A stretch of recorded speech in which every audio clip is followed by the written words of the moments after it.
اللہ علیہ نے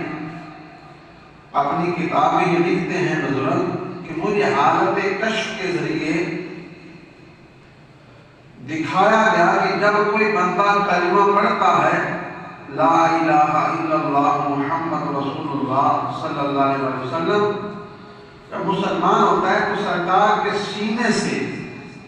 سینہ مبارک سے ایک نور کی شعاع نکلتی ہے، وہ نکل کر امتی کے سینے کے ساتھ جڑ جاتی ہے۔ جب بندہ کوئی کلمہ پڑھتا ہے، اسلام میں داخل ہوتا ہے، مسلمان ہوتا ہے، تو حضور کے سینہ اقدس سے ایک نور کی شعاع نکلتی ہے اور وہ اس کلمہ پڑھنے والے کے سینے کے ساتھ جڑ جاتی ہے، وہ تعلق بن جاتا ہے۔ تو جب وہ